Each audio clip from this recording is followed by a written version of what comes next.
Welcome to Reframing Your Mindset for Success. With me today is Ciaran. How are you today, Ciaran? I'm very good, Paul. Lovely to be here. Great stuff. And what are you up to this week? Well, it's an interesting week. I've got a lot of work to do. Won't bore you to death about this book that I've written, but I have written it and I'm in the process now of finalizing some PR campaigns, um, formatting designs and that kind of stuff. But also, this is a big week in my sporting year because this is the start of Cheltenham. Tomorrow Okay. Cheltenham starts, and I do love Cheltenham. So I'm going to try and balance each day with doing a little bit of work in the morning as much as I can, and then sitting down for the afternoon and enjoying some top quality racing. Yeah, absolutely. Have you ever got yourself over to Cheltenham? I have many times, and we only stopped going maybe about 6, 7 years ago, Yeah. and it just became a little bit too, yeah. I suppose the years were catching up. If not the years, the mileage was catching up with us. So no, we tend to take it easy now.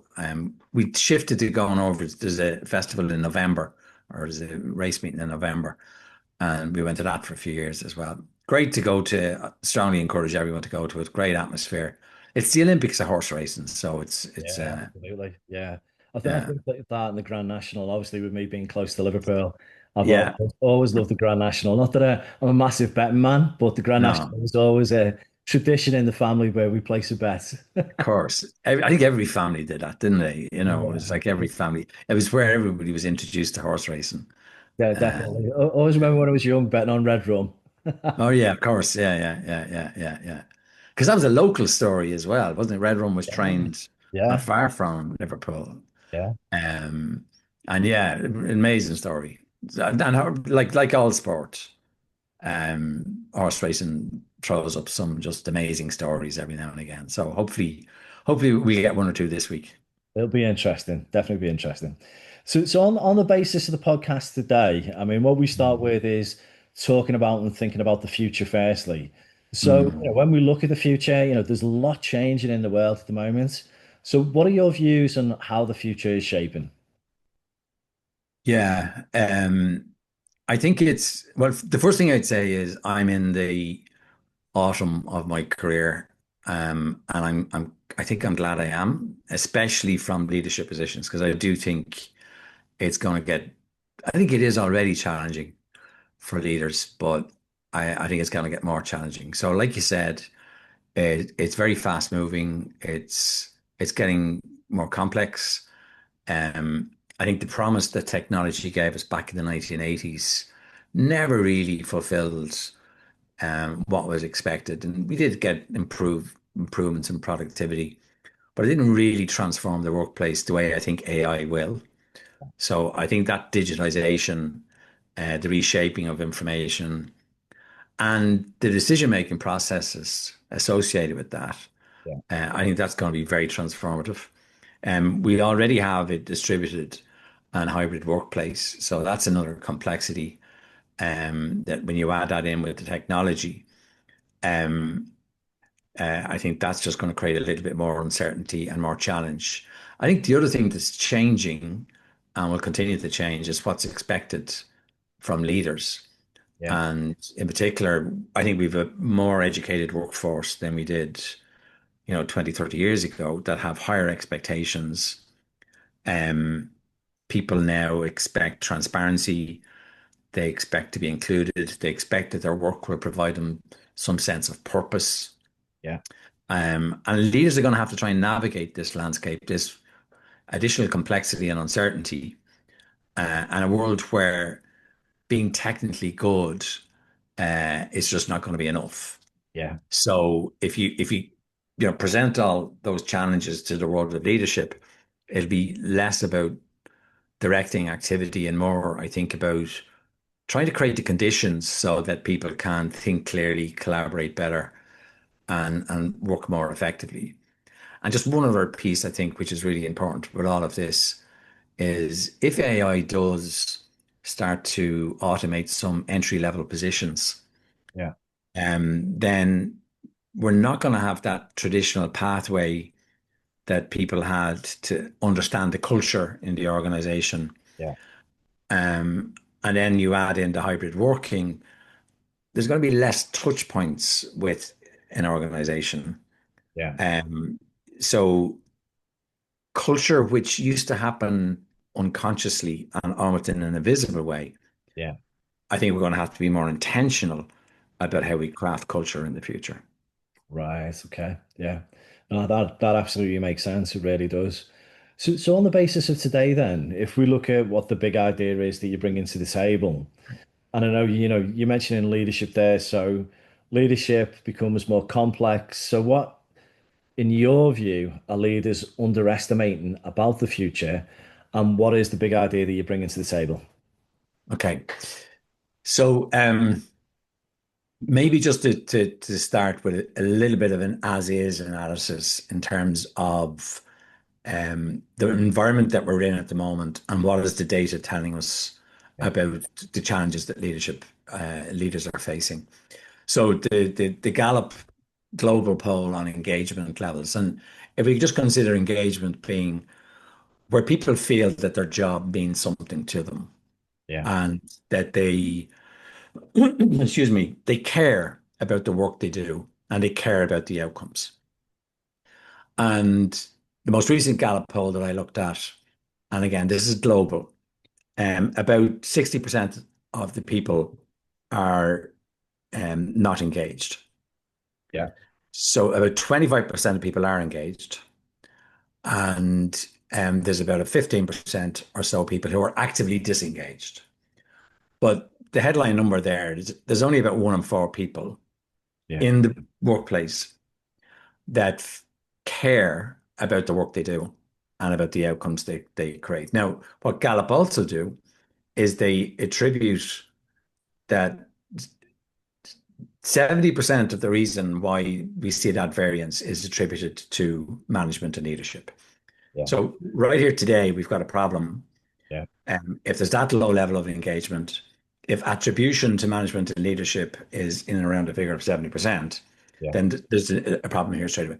Okay. When we look at things like trust, and Edelman do this trust barometer, we see that trust is very fragile in organizations. And again, um, trust is, um, if it's inconsistent, then leadership impact is inconsistent. And at best, we can say that trust can be inconsistent. Burnout, and let's look at burnout. The World Health Organization describes burnout as a workplace phenomenon. It's not something that people are experiencing outside their workplace. Yeah. We have high levels of leaders reporting exhaustion. We've mid-level managers that are, in particularly, they feel the strain because they've got to manage up Yeah. and they've got to manage these low engagement levels. They have to try and keep people engaged. Yeah. So again, they face that challenge. Last piece of data, big organizational change programs, about 60 to 65% of those programs fail. And they don't fail because of the lack of a plan or the lack of good intentions. They fail because people don't buy in, poor communications, or there's some kind of a cultural misalignment. Yeah. So when I look at all that, Paul, and then marry that to where we're going in the future, I'm seeing a relational challenge. I'm, Right. I'm not seeing an analytical challenge. It's not the lack of tools. It's not the lack of analysis. Yeah. It's not the lack of spreadsheets or strategies. It's the lack of human relationships. Yeah. So, my, if you like, big idea in a nutshell is that we are missing something at the moment, and the data would bear that out. And that's only going to become more challenging into the future. And what I describe is this relational field that exists between human beings. And let me describe that in a more of a concrete way. Leadership does not exist within me or within you or within any human being. Yeah. I can shape the conditions for people to follow, but only if they choose to follow, either consciously or unconsciously. Only then does leadership exist. Right. So leadership only exists in a relationship between people. Yeah. It doesn't exist within somebody. If I can go around saying that I have leadership, but if nobody follows me, Yeah. then there is no leadership. So it only exists when there's that contract, that human contract between somebody who has set the conditions and somebody who chooses to follow. Now leadership emerges. And that happens within this relational field between human beings. And there's so much going on in that relational field that is invisible or that we don't talk about. Yeah.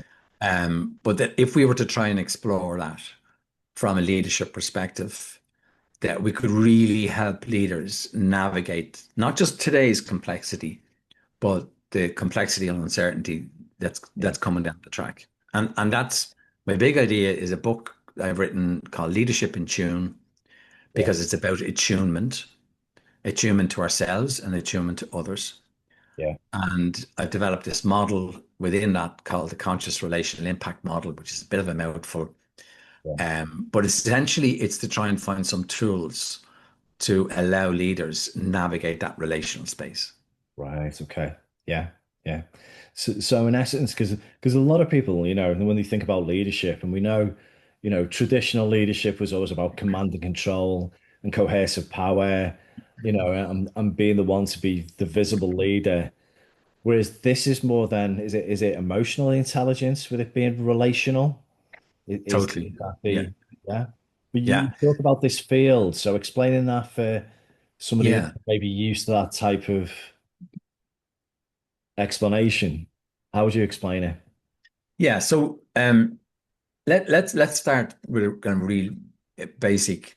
Um, it's almost like it's human biology. If you think about our ancestors, or how we as human beings survived as a species, we weren't the biggest, we weren't the fastest, we weren't the strongest, but we could collaborate. Yeah, We could see physical cues from each other, and we could be in tune together. yeah, And we talk about that in sports sometimes. You'll see footballers, you see kids when they're playing football that are in tune together. There's yeah, nothing said. There's ways that we communicate yeah, that are beyond words. yeah, And it's even stronger than body language. It's very, very subtle. So we have this natural ability that essentially we use to survive as a species, which is, I'm going to just call it attunement. And it's a way in which we can understand that relational space between other human beings. And it is way more powerful than any other species. And it is the reason why we are top of the food chain. yeah, Because unlike other animals, who do have that ability to collaborate and work together, um, we can, for example, I can take the physical cue that Paul is angry, yeah, but now I can infer meaning. I can go, okay, I think the reason Paul is angry is because of this.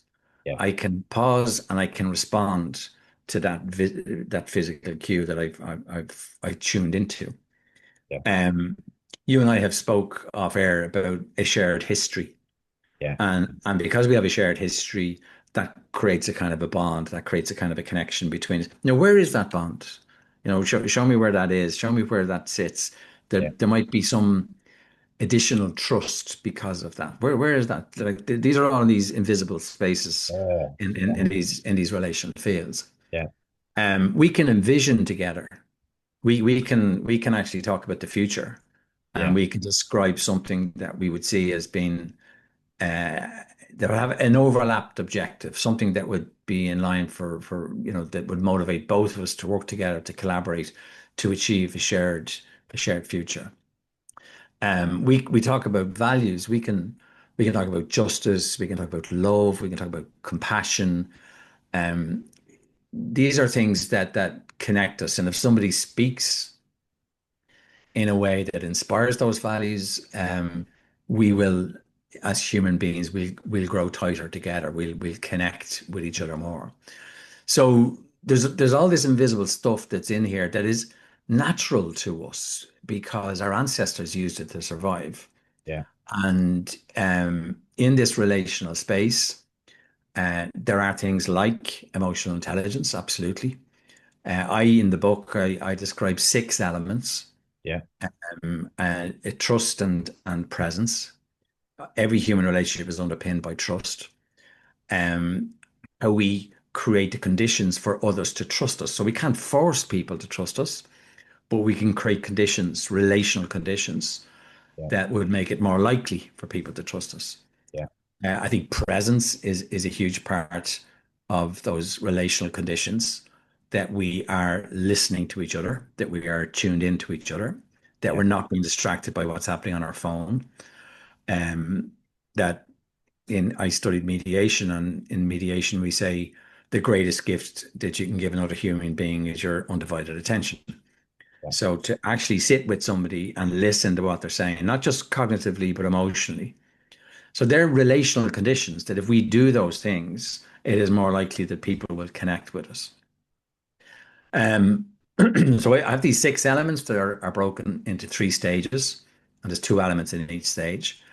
And what I've described there in those relational conditions of trust and presence is what I call the bridge stage. It's where we bring ourselves to other people and invite them through those relational conditions to come with us. Right. If I go back to the very first stage, is the connected self, is the way I've described it, which is about authenticity and emotional intelligence. It's those two elements together. Yeah. So the authenticity one is really interesting because attunement is not just with others, it's attunement with ourselves. Yeah. So how can we lead others if we don't understand ourselves, if we can't lead ourselves, if we can't self-regulate our emotions, our responses? Yeah. So we need to combine authenticity with emotional intelligence to create this connected self. Now, there's a lot of work in that. That's not straightforward, but it's doable.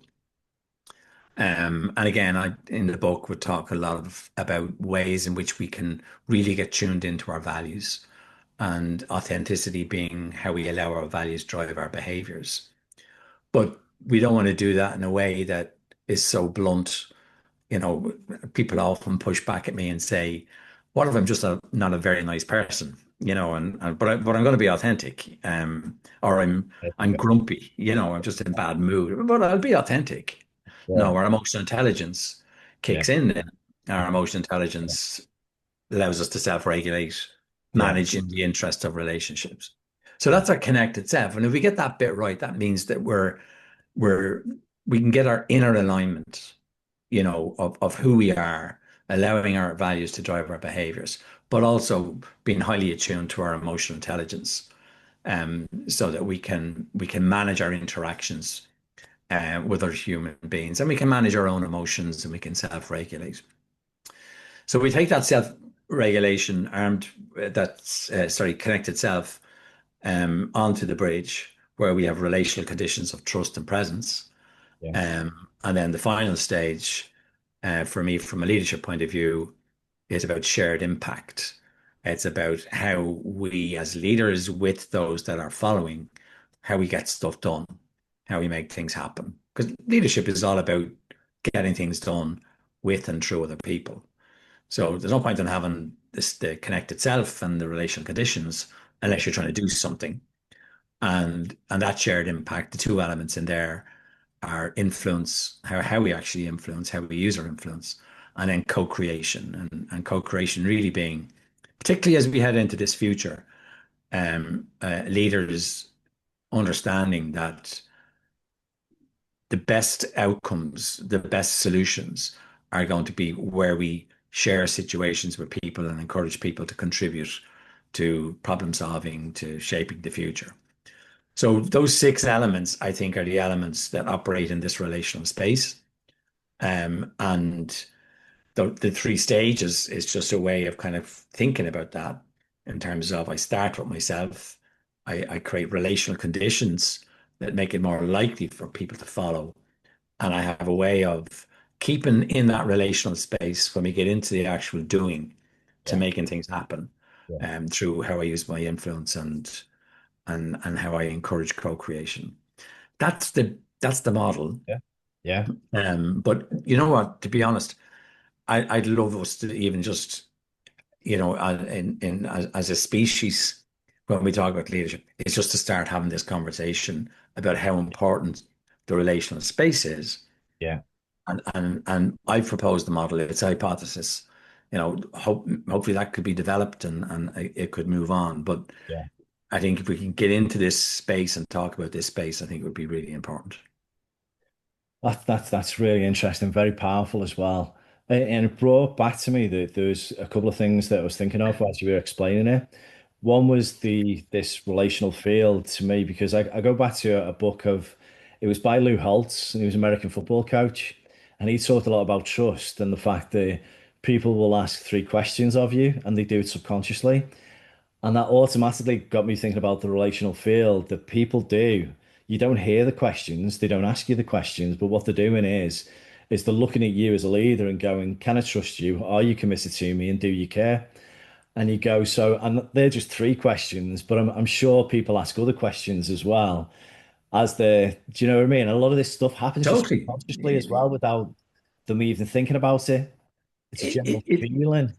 no, no, and that's the perfect, what you just described there is the perfect example of, and that's just in that area of trust, Yeah, where we all ask those questions all the time, not yeah, not consciously, yeah, but when we talk about what's our propensity to trust, well, it's kind of based on how those questions get answered, and how those questions are answered is in this relational field. yeah, So when you think about it, we walk away going, I don't know what it was about that Paul fella, but I really liked him and I trust him, yeah, right? And I, yeah. and I don't know what that Yeah, is. I yeah, don't know yeah. what that Define is, it. Yeah, right? yeah, yeah, But but we should try and know that a little bit more. We should try and yeah, get into that relational field and understand what's happening there a little bit more. And there are some, really good. I found myself going down into a world of a lot of research to try and support what was a gut feel for me,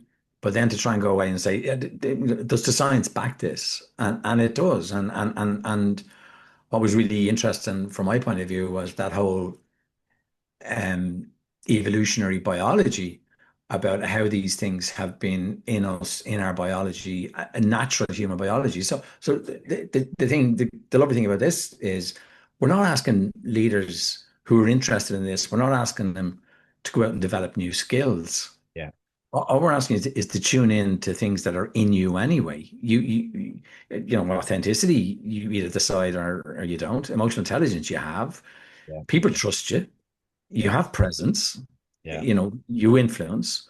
And co-creation is kind of a mindset that says, I don't have to have all the answers. I'm going to involve people as much as I can.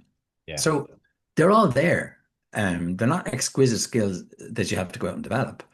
But if we think about leadership as being a plant, and there's belief that is those that are, strategic leaders, or different types of leaders, or people that are very kind of aware in certain elements of leadership. They're very strong in certain elements of leadership, operational leadership or financially, whatever. There are things you can learn.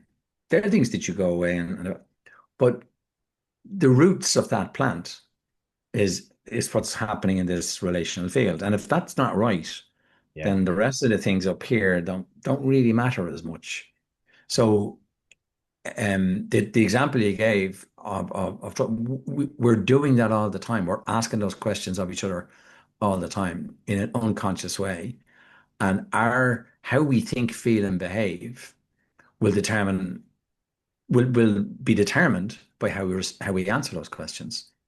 So in a sense, the reason I call them relational conditions is that if I start with trust and presence as relational conditions, and I'm intentionally trying to set those conditions in the most positive way to yeah, encourage people to come with me, and that's why I call that the bridge. yeah, So like a physical bridge, yeah. you know, um, the trust element is people won't walk across a bridge that they feel it's not sturdy. That's it. So can I trust Paul? Yeah, Is he reliable? Is he sturdy? Um, And again, part of that is, does he care? So it's not just that he does what he says he'll do, but does he care about me? And caring is, I think, it's a different part of trust. And then presence is a bit like, well, what does it feel like to walk across that bridge? Yeah. So it might be a really strong bridge, as in the trust is strong, but it could be dark and cold and Yeah. not a nice experience to walk across. Yeah. So that's where presence comes in. That's why we need the two of those things there, if you like, the two elements that make that bridge, both in, inviting for people um, through presence, and then safe for people through trust. And it's a space where, if we can only understand, if leaders can only understand the impact they have, whether they think it or not. Yeah. So we are constantly sending signals about those relational conditions, maybe not intentionally, but people are making their mind up about us Yeah. as to, will I trust this person? Do I think this person is here with me? Yeah. Um, and how we behave, even unconsciously, a lot of the time unconsciously, sends those signals, influences those relational conditions. And what I'm asking leaders to do is to be intentional about that. So be conscious. It's a conscious relational impact model. Be conscious about the impact you're having. Because you're like, even when you sit there with your arms folded, you're having an impact. Yeah. And people are asking the questions that you just asked. And probably you're not going to get the answer you'd like to hear. Yeah. So be conscious about that and then be intentional about your behavior. Yeah. And that on the basis of that, you've explained that really, really well. One of the hot topics at the moment is around psychological safety. Mm. So how does this differ from psychological safety? Because surely we're creating that when we do this. We definitely are. And I love the fact that psychological safety is a hot topic. And I love the fact that something that is a relational dynamic has such a high level of awareness. And in fact, when psychological safety started to get traction in conversations, and I listened to one of your previous guests who spoke Yeah. really eloquently about psychological safety. So I'm a big fan. I think again, it's about setting the conditions, Yeah. and psychological safety, if it exists, will set conditions. I think there's a little bit more that's needed in the conscious relational impact model. So I think there's a little bit more about the self-attunement. Yeah. Psychological safety is really about setting the conditions for others, but I think it's a little bit more about um, the self-attunement that I call the connected self. Yeah. And then I think there's a little bit more at the other end of how we create outcomes together. But the bit in the middle, the bridge, the psychological safety is a really strong part of that.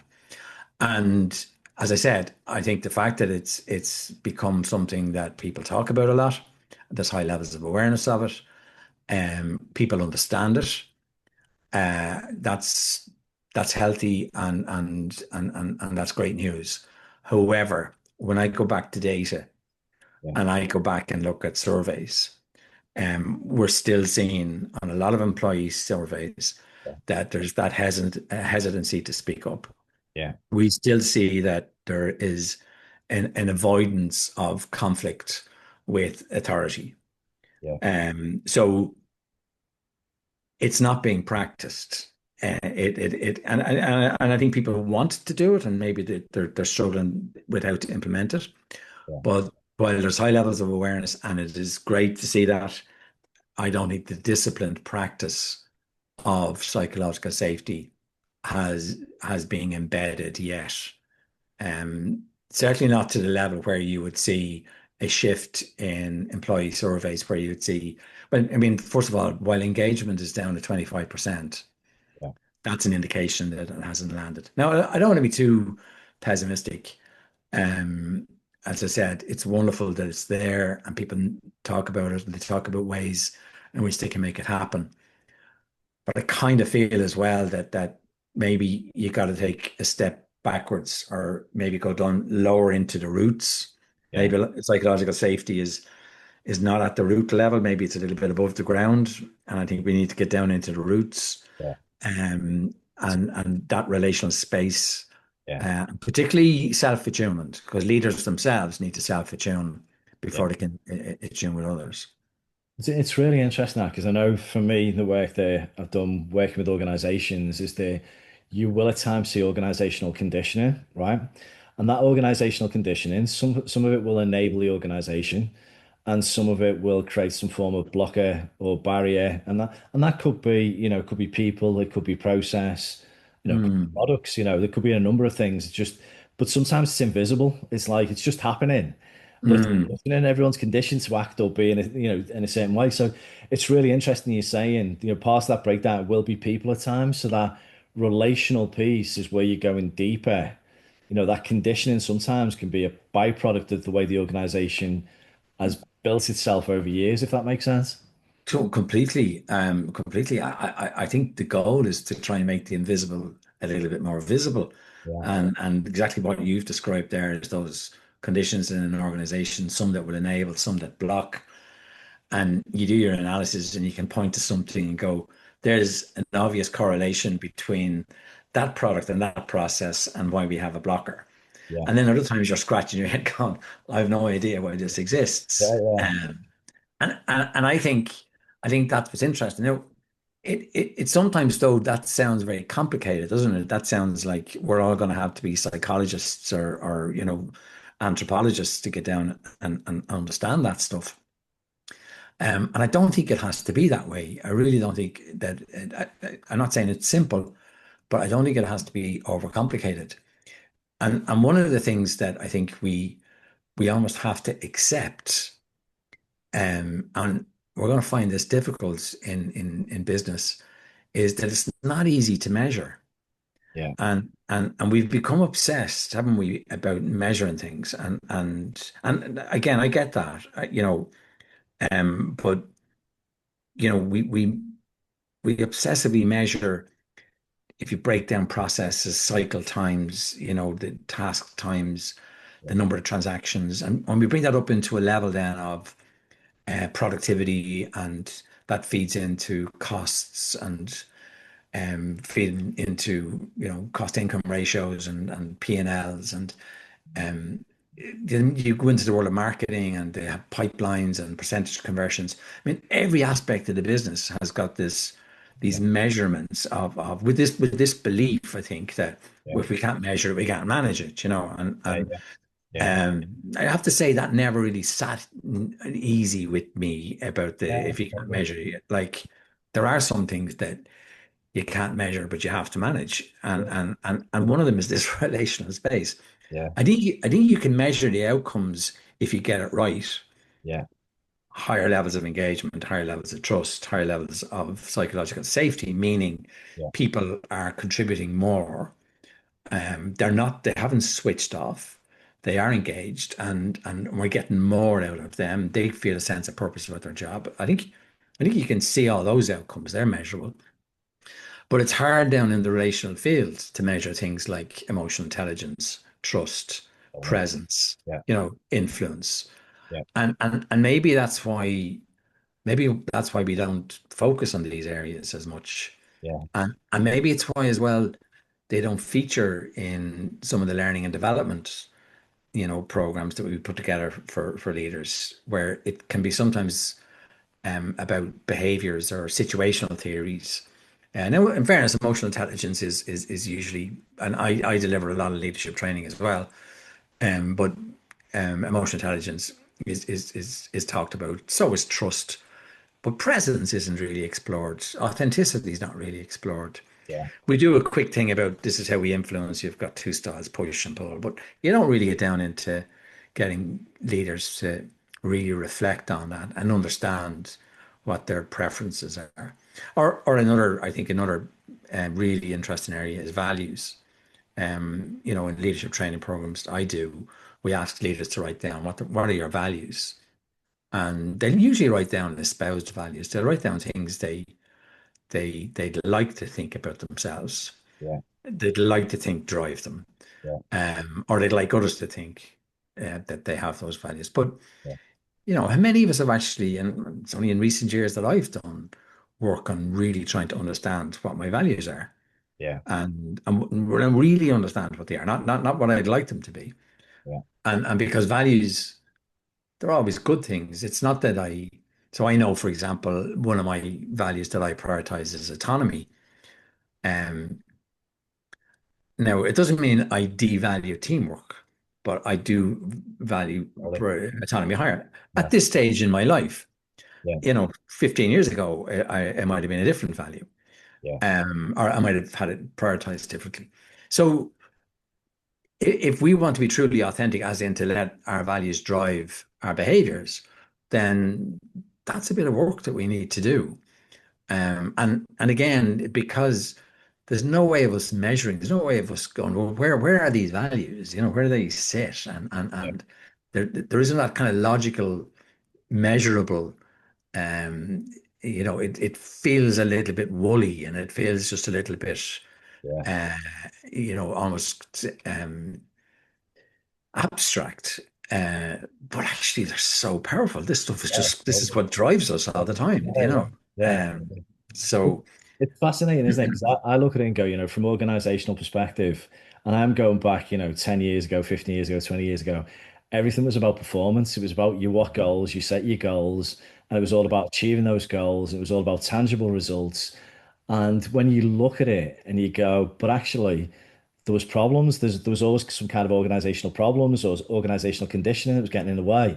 And actually, that was part of it. That was part of it. It was one of the levers that looked as if it was an enabler, but it wasn't because actually what Mm, you're doing is you're driving performance, which is an organizational agenda. Now, when you go, let's flip that on its head and go, well, what's the employee's agenda? Well, the reason the employee's there is they want a career or they want a yeah, career until they move on to the next career step. And also they want development. And you go, actually, when you take performance management and go, why don't we focus on the relationship, which is what you say, yeah, emotional space, focused on them and their career, focused on their developments, focused on yeah, them as the agenda. And you go, the difference that makes, and that's just one little example of how you can yeah, start to change things in organizations. So, what you're saying takes it to a different level though, because this is the real powerful space when it comes to leadership, which yeah. links into the next question then. So, what practical disciplines help leaders shape the field intentionally that you've been talking about? Um, I think the first thing is reflection, and I have to start and premise any discussion on reflection by saying that I've no doubt 30 years ago somebody said to me, you should introduce reflection as part of your daily practice, whatever leadership practice or management practice, whatever language was used back then, and I would have dismissed it as being something very woolly and about lighting candles and saying kumbaya. I would have been quite cynical about it. Look, you really just got to roll up your sleeves and you got to get in there and do your work. And this Yeah, reflection thing is now, I would say in hindsight, I was probably more reflective, just as that almost a natural trait was to be a bit more reflective.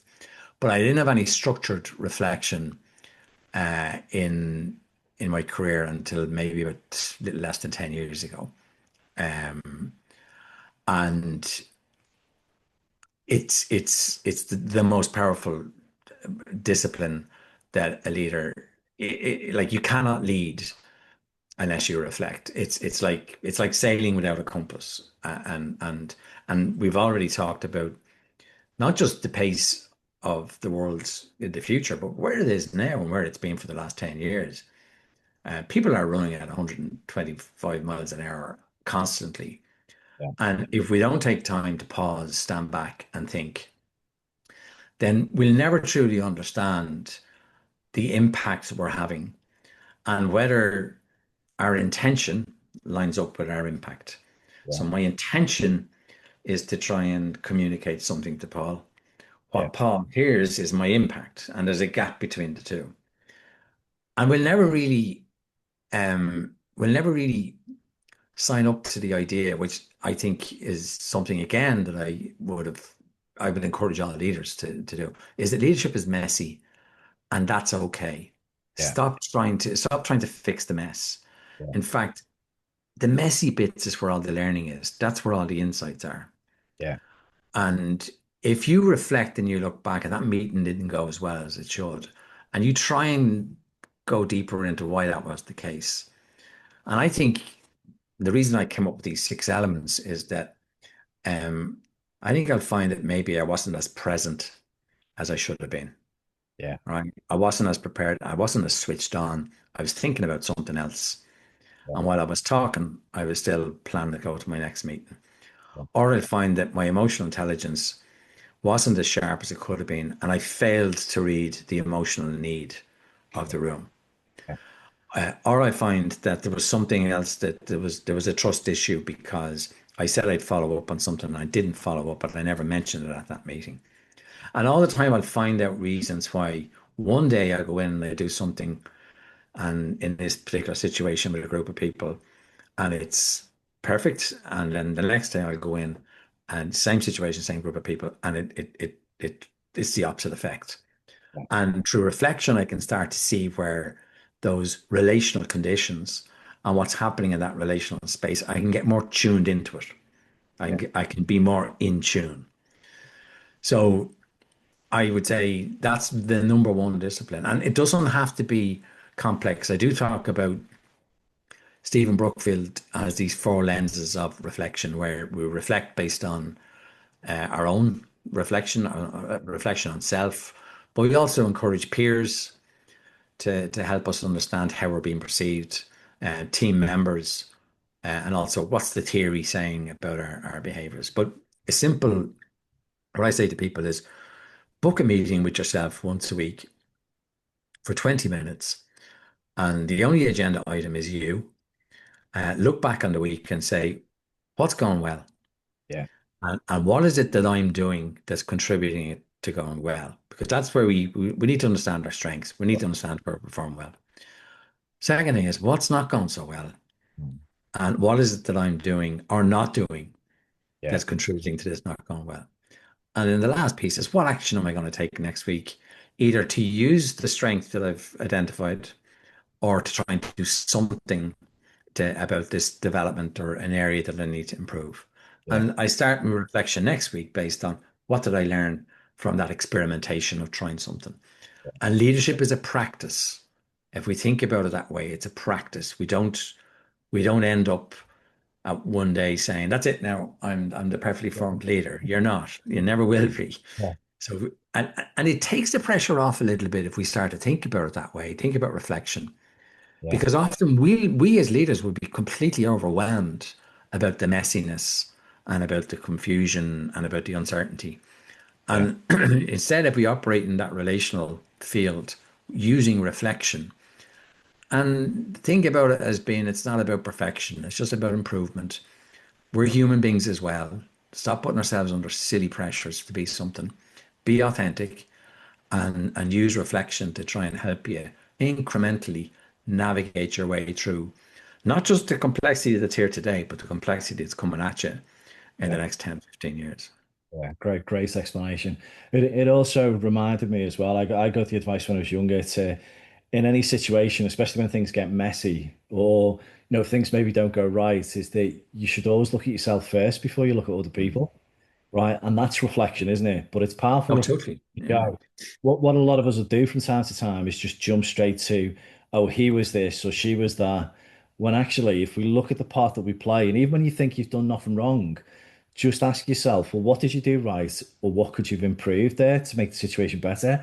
And if you look at yourself first, sometimes you can find the answers before you even think about other people. So, Yeah. so it's a real powerful. It just reminds me of that. It's such a powerful way of looking at things. So, that's kind of music to my ears. But It's since great advice. It's great advice you got there. And you know what that advice does as well? If it allows you to pause, right? Just that the idea of something happens. If we can just pause, if yeah, you can count to 10 and think for a little bit, so that we respond in a way that's a little bit more intuitive, a little bit more attuned, as opposed to the reflex response, the autopilot response. So if that advice of have a look at yourself, if that just introduced a pause, I think that pause is I think there's a real leadership sits in that pause as well. That's a Yeah, leadership thing to do is the pause. And I do think as well, you're dead right, that that reflection of what could I have done differently there to make that better. And there's a humility about that as well. yeah, And the more you do it, the way you talk a lot about mindset, like that just becomes a mindset then, isn't it? After a while, when you do that, yeah. it's instinctive then. Yeah. Yeah, yeah. I think as well because I learn from it. Because what you find is that when you do it, you learn something from it, and so Mm, because you learn something from it, it becomes quite powerful. You go, well, I'll do it again. So you yeah, do it again and again, then it becomes a habit, and then it becomes a way of leading people or leading yourself. More importantly, yeah, so just leading on to there, then we've talked about the relationship model. You've explained it really well. If leaders ignore this idea, what's going to happen over time? Then do you think? Because obviously we face this yeah, ever-changing future. yeah. I mean, I think there's a couple of consequences. Um, I mean, right now at the moment, if the data I outlined there in terms of levels of engagement of 25% on a global level, um, if we then said 75% of people in their workplace are not engaged, as in they don't really care or they don't care enough about their job. Their job isn't giving them a sense of purpose. Yeah, Um, I don't know what 75% of the working population looks like in terms of numbers of people, but it's a lot. yeah, And there's something, for want of a better word, there's something sad about the fact that that many people are in a place where they spend a third of their waking life without that sense of connection yeah, to purpose. yeah, And it shouldn't be that way. It shouldn't be that way. And it doesn't have to be that way. Then we look at the burnout figures for leaders and managers and levels of exhaustion, and middle managers in particular feeling the strain.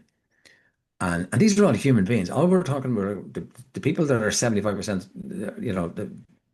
of the working population that are disengaged. The managers and these are all human beings that in a organizational environment are feeling that level of exhaustion and physical and mental strain. I can think it doesn't have to be that way. If we could just tune into our biology and start to explore the space, that you can fix it. So the consequences, if we don't, is that not only will this continue, but it's going to get worse because the future is going to make it more complicated.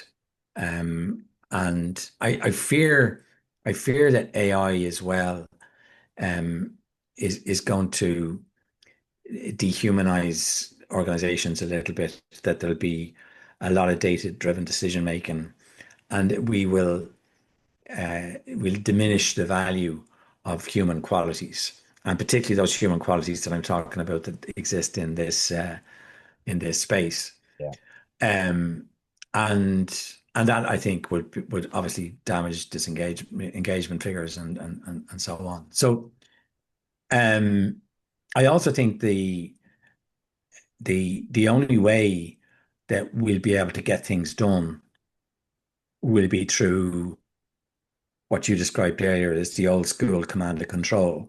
yeah, That we move more back into directive management. yeah, And I think when you do that, think of all the value that you lose of the ideas, the discretionary efforts, the commitment yeah, that you can get from people when they're engaged and they feel listened to and they feel included. yeah, Um, so I know I'm painting a very bleak, I'm very a fairly bleak future here, but I genuinely I started this over 2 years ago, and I did it after and had 30 years experience myself in leadership, and then being involved in working with a company called Rafi Park, who develop leadership development training programs. And my experience along with their academic content was, it was a good marriage. yeah, And I started to learn about leadership all over again through the structure and formal um, academic material. Yeah. And this kept coming back to me again, again, again, kept coming back to me. That it would buzz around inside my head and keep me lying awake at night. And I had to write this down somewhere. It was the genesis of the book.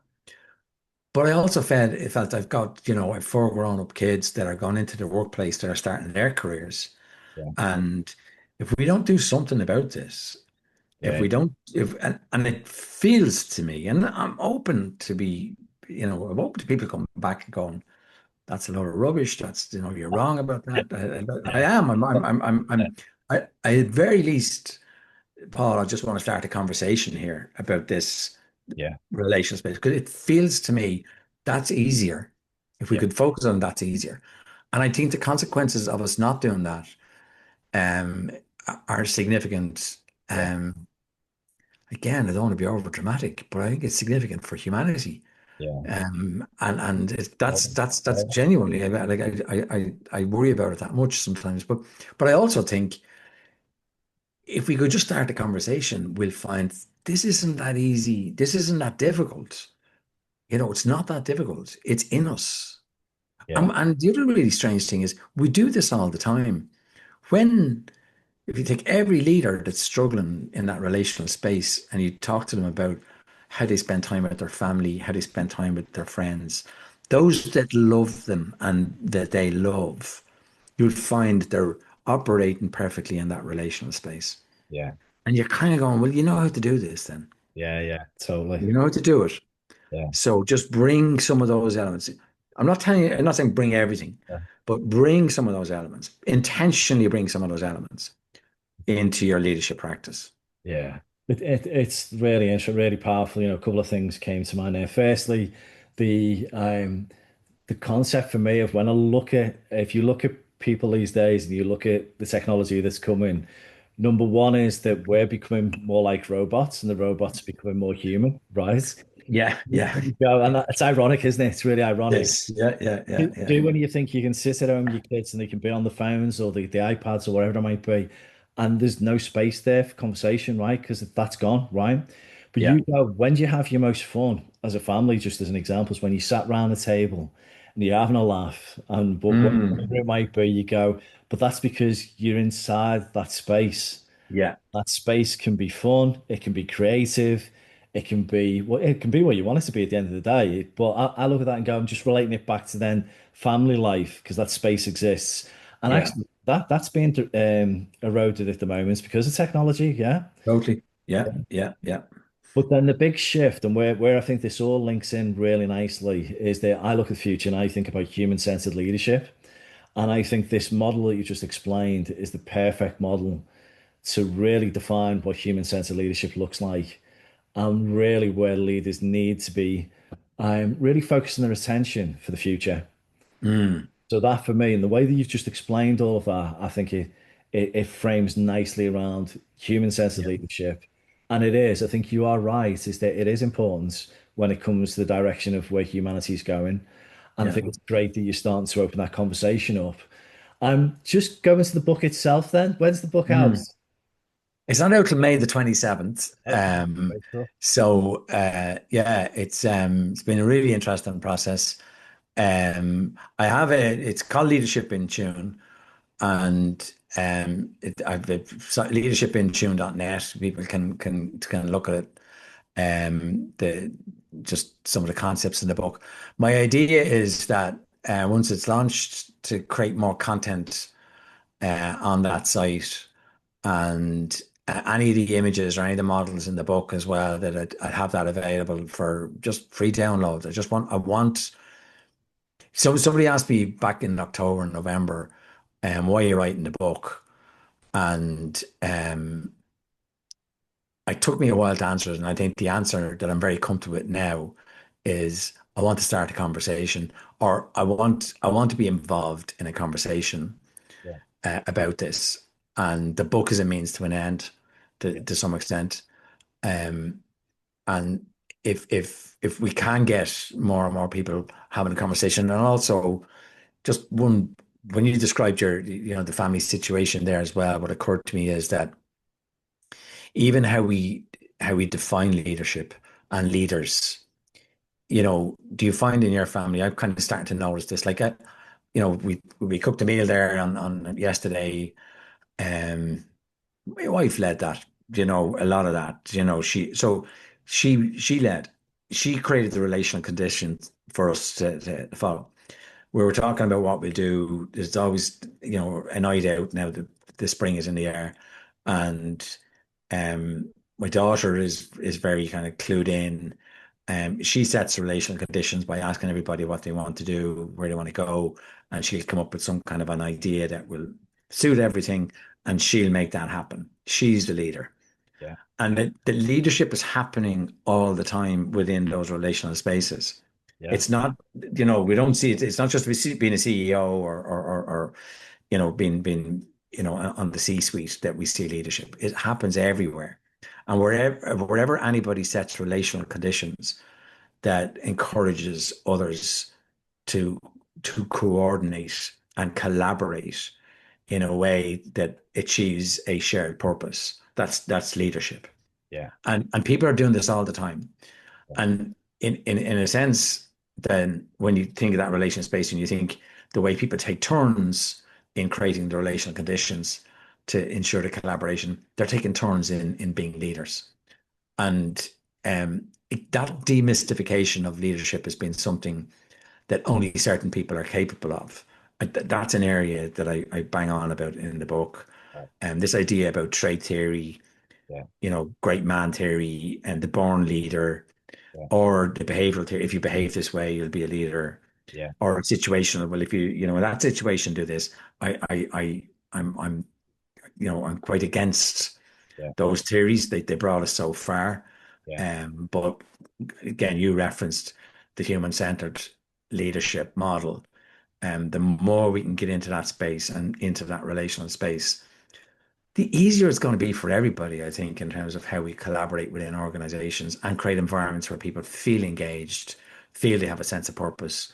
I think I can't see a downside. I really can't. Totally. Other than it's maybe not as easy to measure, and Yeah. we're obsessed about measuring things, and Yeah. it's maybe not as easy to teach, Yeah. or to train. Yeah. Um, but again, all those things are you can overcome all those barriers because the benefit is so powerful. Yeah. Definitely. Okay. Well, I'm going to finish there. And thank you very, very Thank much you. for your time today. It's been very insightful, very powerful as well. And I've really enjoyed the conversation. So thank you for coming on the podcast today. My pleasure, Paul. Thanks very much for having me.